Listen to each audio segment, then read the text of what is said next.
Price the Lord Jesus Christ. Encourage by Holy Spirit சீரீஸ்க்கு நான் உங்களை வரவேற்கிறேன். ஆண்டவருக்கு நான் மிகவும் நன்றி சொல்கிறேன். என்னோடு கூட யோவான் 3வது அதிகாரம் 6வது வசனம் எடுத்துக்கோங்க.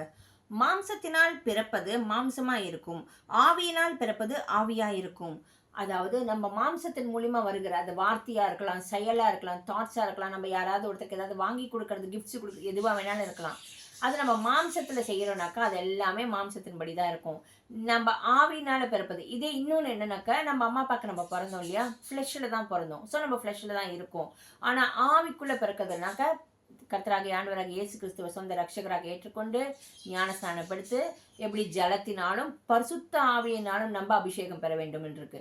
ஸோ ஆவியானவரை நம்ம பிறக்கடிச்சு எப்படி ஆகும்னாக்க, நம்ம அந்த மாம்சத்துக்குரியவர்களாக இல்லாதபடிக்கு இந்த உலகத்து காரியங்கள் எல்லாம் ஒதுக்கி விட்டா இட் கேன் பி எனிதிங் ஓகேவா.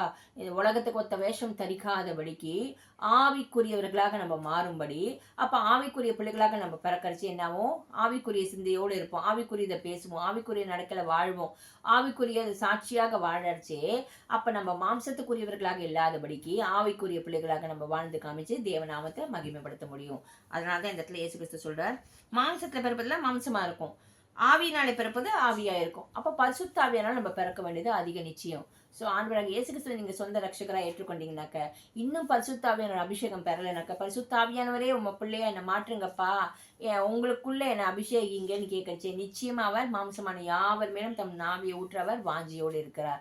அது மாத்திரமில்லை, இல்லை பிறந்துட்டீங்க திருப்பியும் கொஞ்சம் ஆவிக்குரிய விஷயம் உலகத்துக்கு ஒரு விஷயத்துல நீங்க அப்படியே இப்படியும் அப்படியுமா இருக்கீங்கன்னாக்க, இன்னைக்கு ஒரு விஷயம் ஆவியானவர்கிட்ட மன்னிப்பு கேட்டு, நான் மாம்சத்தின் பிள்ளையா வாழ விரும்பல, ஆவியானவரை உம்முடைய பிள்ளையா வாழ விரும்புறேன், எனக்குள்ள இன்னும் மாம்சத்தின் இச்சை, கண்களின் இச்சை, ஜீவனத்தின் பெருமை, பாதாளத்தின் வல்லமை எதுவா வேணாலும் இருக்கலாம், அதெல்லாம் இருந்தா என்கிட்ட இருந்து அதை எடுத்து போடுங்க, நான் ஆவியின் பிள்ளையாக வாழ எனக்கு உதவி செய்யுங்க நீங்க கேட்கச்சு ஆவியானவர் உதவி செய்வார். வாங்க நம்ம ஜெபிக்கலாம்.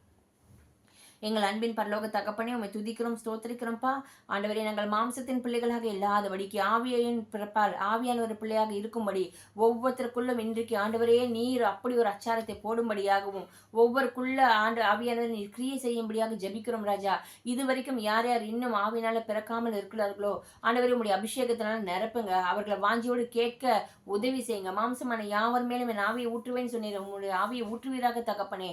ஆவினால் பிறந்தும் இன்னும் உலகத்துக்கு வேஷம் தரித்து கொண்டு இப்படியும் அப்படியும் என்ற ரெட்ட வாழ்க்கை வாழ்கிறவர்களை ஆவியானவரை ஒரு விஷயம் உணர்வுள்ள ஆவியை கொடுத்து, ஆவியானவரை உலகத்துக்கு ஒத்த வேஷம் தரிக்காதபடிக்கு ஆண்டவரை அழைக்கப்பட்டவர்கள் அநேகர், தெரிந்து கொள்ளப்பட்டவர்கள் சிலர், அதிலிருந்து வேறு பிரிக்கப்பட்டவர்கள் சிலர் இருந்து உணர்ந்து கொண்டு வேறு பிரிக்கப்பட்ட வாழ்க்கை வாழ இயேசுவின் நாமத்தினால ஆவிக்குரிய வாழ்க்கை மாத்திரம் வாழ ஆண்டவரே எங்க எல்லாரையும் அர்ப்பணிக்கும்படியாக ஆண்டவரை உணர்வுள்ள ஆவியை தரும்படியாக ஆண்டவரை கேட்டுக்கொண்டு தேவ ஜனங்களுக்குள்ள ஒரு உணர்வுள்ள ஆவியை தந்து வேறு பிரிக்கப்பட்ட வாழ்க்கை வாழ ஒவ்வொருத்தருக்கும் அனுகிரகம் பாராட்டுவீராக.